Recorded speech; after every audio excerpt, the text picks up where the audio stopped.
is 'n kort lesing, want dit is net 'n baie belangrike ding wat baie mense oorwonder, baie Christene, en dit is deel van wat ons glo, wat ons as Christene behoort te doen, om ons dankbaarheid aan God te betoon vir sy vergifnis in ons lewe, en die skade wat ons willens en wetens aan ander mense berokken het, in die dae toe ons so sondaars geleef het, of selfs baie keer, vandat jy selfs 'n Christen geword het. Dit gaan oor vergoeding. Hoe maak jy reg waar jy droog gemaak het? Dit het ons nou baie min te doen, met net om te sê, maar daai persoon het my vergewe. Dis een ding om te vergewe, dis 'n ander ding om terug te gaan en reg te stel en regmaak wat jy kan. Byvoorbeeld, in die Ou Testament lees ons iets wat 'n man in die Nuwe Testament gaan doen het, in Jesus se teenwoordigheid. In die Ou Testament lees ons in Levitikus hoofstuk 6, vers 1 tot 7.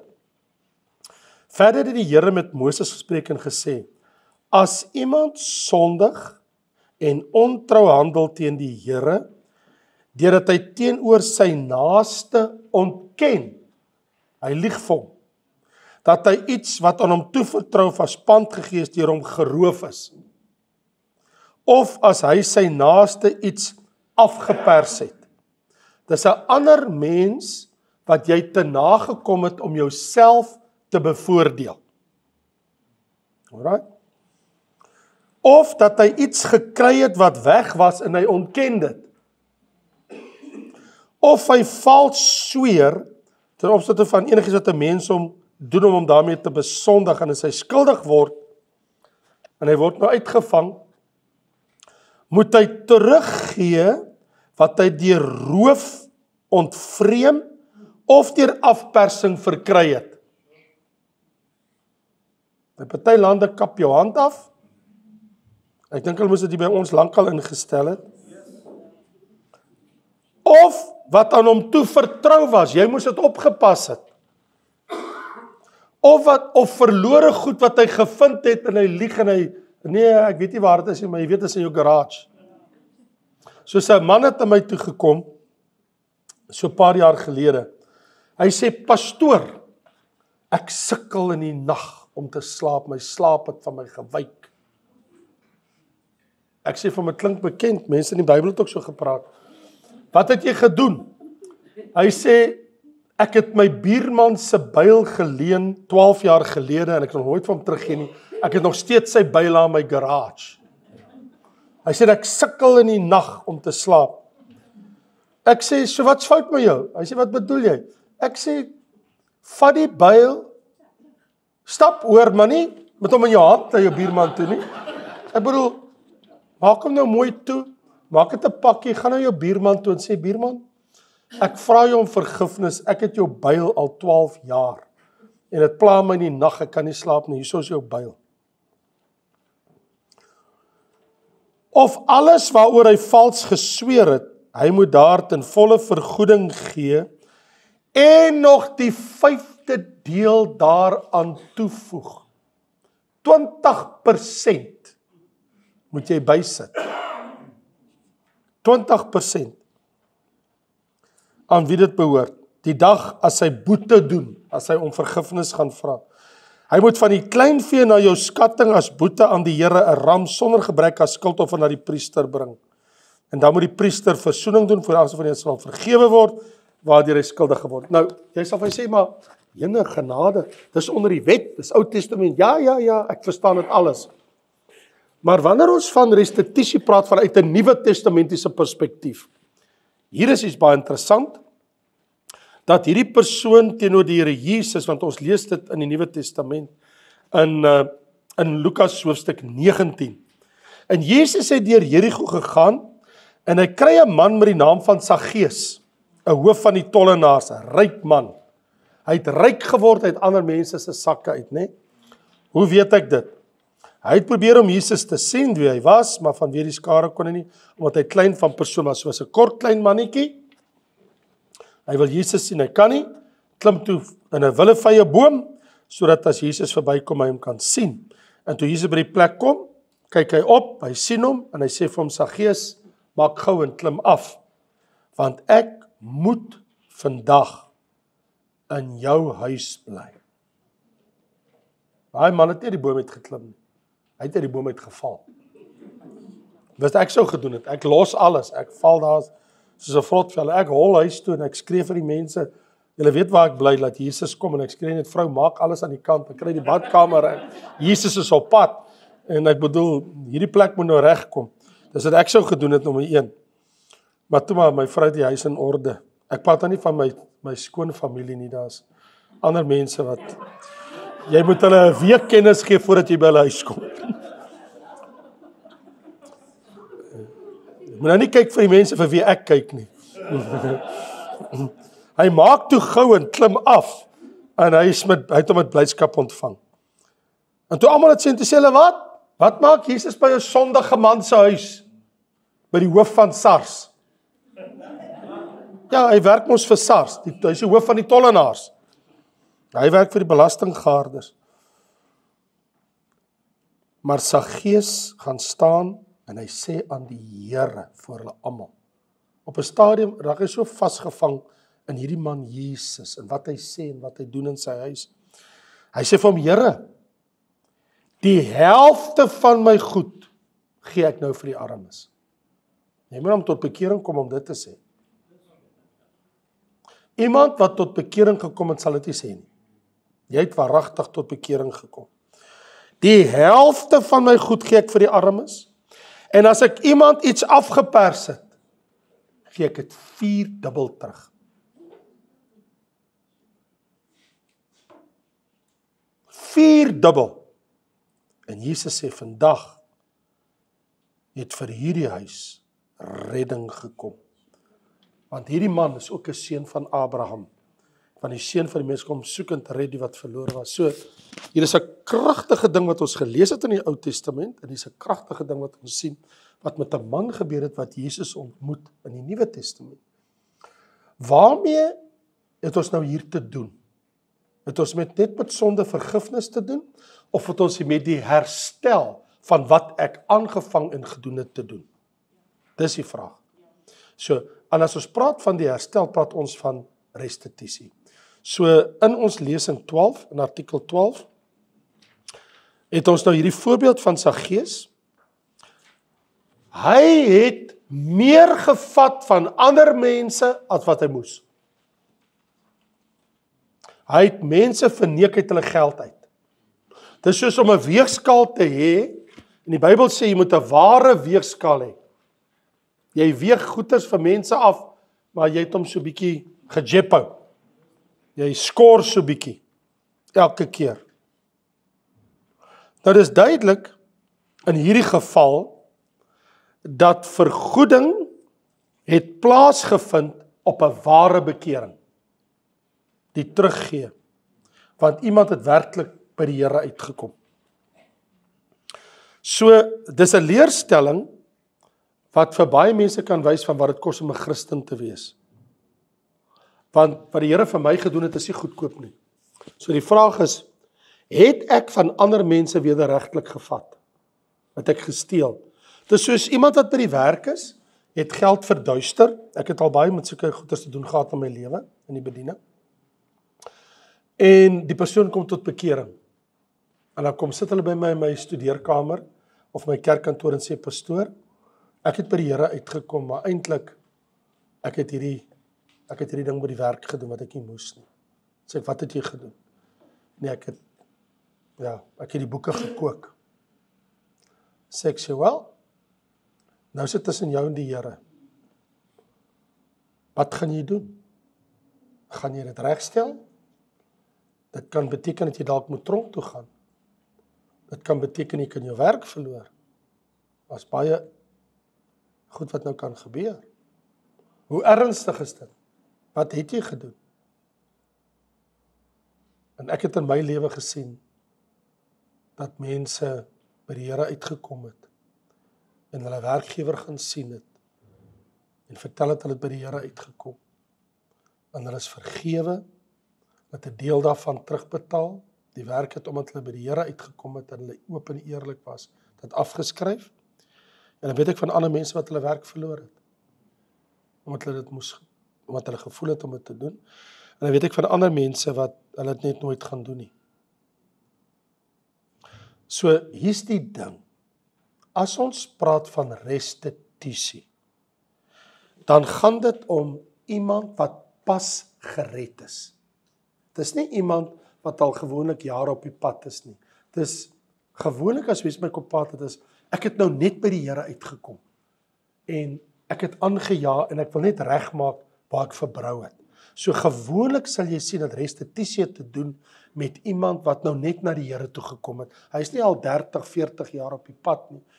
Ek het dit ook al gesien, maar in hierdie geval normaalweg is dit iemand wat as 'n onbekende persoon, hy het dinge aangevang wat hy weet wat verkeerd was en onheilig was en hy het hom, of dit nou wangedrag is of slegte skuld of afpersing of diefstal. Maar nou so Saggeus kom die persoon tot bekering, hy is so dankbaar wat die Here vir hom gedoen het en hy wil net regmaak. Hoe maak ek reg? Een van die maniere om reg te maak is as jy gaan bid en die Here sê vir jou, jy moet uitkom met dit en jy moet dit gaan bely en jy moet die gevolge vat. Dan doen jy dit. So, partykeer sal die Here uiteraard vir iemand om een of ander rede sê, ek wil nie jy moet verder gaan met hierdie ding nie, want ek bedoel, elke situasie het sy eie meriete en sy eie ding. Maar dit is, hoe pla dit daai persoon? Hoe kan hy regmaak? Dit is die ding wat jy het vir iemand wat so goddeloos gelewe het en dinge gedoen het en nou by die Here uitgekom het, dan moet hy aangaan, maar hy weet, daai ou en daai ou en daai ou wat hy so bevark het, en dit was van hulle nogal kinders van die Here, in sy sondige dae, wat doen jy dan? En dit is wanneer ons praat oor restituisie, dan is dit goed om hierna te gaan kyk, en te sê, onthou, in die Ou Testamentiese tyd, het restituisie altyd gepaard gaan met 'n offer wat gebring word, en belydenis, was 'n dubbele ding, hy het 'n offer gebring, en belydenis. So, restituisie is nie iets oppervlakkigs nie, jy kan nie roem of spog daarmee nie, want dit het te doen met ware berou, en jou toewyding aan die Here. So nou is die vraag, wat is restituisie? Restituisie is, ek het by Jesus uitgekom, hy het my al my sonde vergewe, maar ek weet van sekere goed wat ek gedoen het, en wat nou? Moet dit net vergewe word? Moet dit net daar gelaat word? Soos byvoorbeeld, ek het hierdie ding gehad van 'n man, wat 'n hoë pos bekleed in die samelewing. En hy het daar by ons uitgekom en hy het werklik by die Here uitgekom en hy is gedoop in water, gedoop met die Heilige Gees, alles. En hy het 'n hoë pos. Maar hy is so vasgevang in wat die Here vir hom gedoen het. En hy het partykeer gereis in Suid-Afrika en hy het nogal hier in George se wêreld, uit die Kaap uit, het hy 'n ding kom aanvang. Hulle het hom hiernatoe gebring en hy het hom hier tuis gemaak en toe het hy iets gedoen wat hy nooit moes gedoen het nie. En hoe gaan hy dit nou vir sy vrou vertel? Nou hy het dit nooit vertel nie. Jare daarna, ek dink ons pad van 18 jaar daarna, kom hy kragtig tot bekering. En wat moet hy nou doen? Wat is die regte ding? Moet hy gaan vir haar vertel wat hy 18 jaar gelede aangevang het en die Here hom nou vergewe het? Of moet hy dit los? Wat sê jy?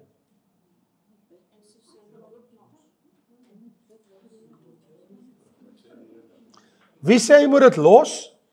Waar dit is? OK, laat sak. Wie sê hy moet gaan praat? Hier's verdeeldheid in die huis, right?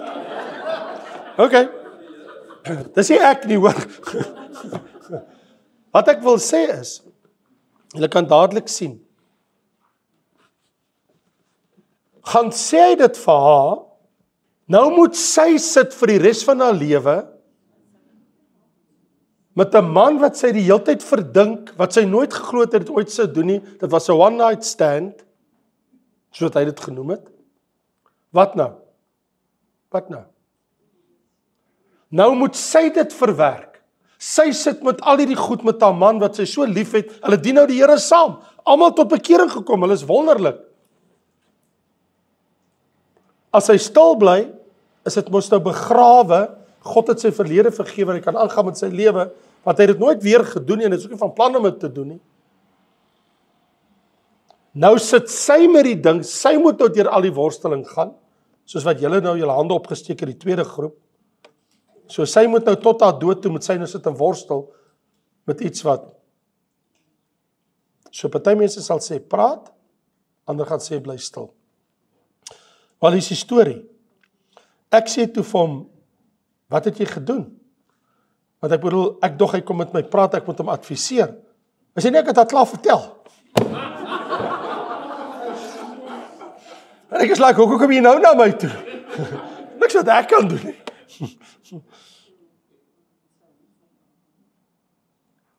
Neek dit nou alles op, verder, 'n mooi lewe. Sy gaan hom nou los. Wat word van die kinders wat nou pas uit die huis uit is? Ma wil nie meer by pa bly, omdat hy 18 jaar gelede aangevang het, toe hy een aand dronk was, in 'n kroeg en 'n dame ontmoet het, of is dit net vergewe deur God se genade? Oh, you be the judge. Okay, ek weet wat ek sê, wat ek dink, en elkeen van julle het my mos nou gewys, van julle sê die een en die ander sê daai een. Jy besluit self. So, as dit kom by restituisie, dit kan beskou word as 'n ware toets van 'n persoon se opregte toewyding aan die Here, want wat ons hierso sê is, restituisie is nie, ek het 'n sonde gedoen nie, maar hier het ek iets van iemand gaan vat. In hierdie geval, kan dit 'n wonderlike getuienis wees, waar ek na iemand toe gaan en sê, weet jy wat, ek het by God uitgekom, ek is so jammer, dat ek het hierdie geld, ek het jou nie die regte prys gevra nie, en ek is jammer, en ek gee dit vir jou terug, en ek wil dit vir jou teruggee. Dan besef daai persoon, maar hierdie persoon het werklik by Jesus uitgekom. So restituisie kan 'n geweldige impak hê op sekere mense, want onbelyde sonde het mos altyd 'n skuldgevoel wat nadelig inwerk op jou verhouding met die Here. Dit verhinder geestelike groei. Maar die oomblik as ek sonde bely, dan is my gewete is mos nou gereinig, my gemoed, en ek het vrymoedigheid om met die Here aan te gaan. So die vraag is, wat moet bely word? Hier is eintlik die vraag. Wat word bely aan die Here en wat moet bely word aan mense? Are you with me? Sommige keer bely ek net aan die Here. Ander goed moet ek met iemand gaan bely. En ander keer moet ek nie net bely nie, ek moet ook sommer regmaak. So ons eintlik met 3 goed te doen. Soms is dit net tussen my en God, en ek en die Here sorteer dit uit, en God dank hy het my vergewe. Ander kere sal die Here vir my sê, nee, maar jy moet dit gaan erken en bely teen jou broer en suster, jy het dit gesê en jy het dit gedoen. Okay, ek gaan bely jou. Ander keer het jy iets so gedoen, dat die Here sê, en jy moet dit gaan regstel. So kan jy sê, daar is 3 vlakke. So wanneer ons van restituisie praat ons nie net van ek het dit teenoor God bely nie, dit is wanneer ek dit teenoor iemand anders gaan bely sê, ek het nie reg teenoor jou opgetree nie, ek het jou verneek met dit, en ek wil dit net vir jou gee en sê ek is baie jammer. Die gevaar is, as ons dit 'n wetgewing maak, dan sê jy moet dit doen, en daar's 'n vaste patroon wat ons neerlê, dan beteken dit dat jou onwyse hart en jou optrede gaan baie meer skade berokken, as dat jy dit maar net by die Here uitgesort het. Sekere goed, bly by die Here. You don't go and talk about it, jy loop nie te koop daarmee nie. So wanneer 'n belydenis meer kwaad as goed gaan doen, is dit beter om dit alleenlik aan God te doen. You better be careful as 'n Christen. Want party mense gaan sommer net kraak en bely en sê goeters vir mense. En dan gaan daai persoon en vertel vir iemand anders, hoorie daai ou teenoor my kom bely. En dan sê hulle vir iemand anders, nou hoor hy dit, dat daai een dit vir ander mense vertel, jy dit kom bely teenoor hulle. Nou word dit 'n storie. Nou hardloop daai ding. Nou is dit groot skade. Of dit binne in 'n gemeente is, of buite gemeente, of in 'n gemeenskap is. Wat ek net voorpleit is, wanneer ons praat oor restituisie, gaan kyk baie mooi, wat is restitusie, die aard van restitusie, het dit in jou lesing? Wat is die gevolge wat kan gebeur as jy restitusie doen, die kant toe of daai kant toe, van jou pendulum wat swaai, en natuurlik die gevaar van as jy dit nie reg hanteer nie. Interessant. Iemand wat wil restitusie doen? Ek dink dit is net belangrik dat ons as kinders van die Here 'n duidelike persepsie het. Wat bely ek teenoor God? Wat gaan bely ek teenoor my vrou of my kind of 'n ander mens of 'n broer of 'n suster of 'n sondaar? Sê ek is jammer, vergeef my, ek het dit gesê of ek het dit gedoen. En partykeer wanneer dit meer verg van my as net om te sê ek is jammer en kan ek dit finansiëel regstel? Kan ek iets doen? Kan ek vergoeding gee? Kan ek regmaak? Verstaan? So, daar is nie 'n voorskrif, daar is in die Ou Testament, is daar voorskrifte oor hoe hulle dit hanteer het, okay? Ek en jy leef nie onder 'n Ou Testamentiese voorskrif. Ek het vir jou gewys, daar's die voorskrif in die Ou Testament, en ons het gesien wat het hierdie man gedoen in die tyd van Jesus, toe hy tot 'n ware bekering kom, en hy het geweet waar hy verkeerd was. Hy het onmiddellik, dat hy opgestaan in Jesus, en wat sê, Here, ek gaan die helfte van my goed weggee, want ek besef, ek het baie van my goed dat ek op verkeerde manier bekom, ek het gelieg en bedrieg om dit te kry, ek gee die helfte weg. En wat dit betref, en die mense wat ek weet wat ek bevark het en te nagekom het, ek is baie jammer oor, Here, ek gaan dit 4-dubbel teruggee. En Jesus sê nie vir hom, oh, now you're pushing the boundaries. Jesus sê, vandag het daar redding vir die man sy huis gekom. Eintlik al wat gebeur het, sy prioriteite het in een oomblik verander. Toe geld en materiële dinge sy hele lewe beheer het, toe hy waaragtig by Jesus kom, toe is dit nie meer belangrik nie. Toe kan hy laat gaan. Nou jy kan nie dit so laat gaan as jy nie by die Here uitgekom het nie. Want dan word dit uit jou afgepers. Amen. Baie dankie.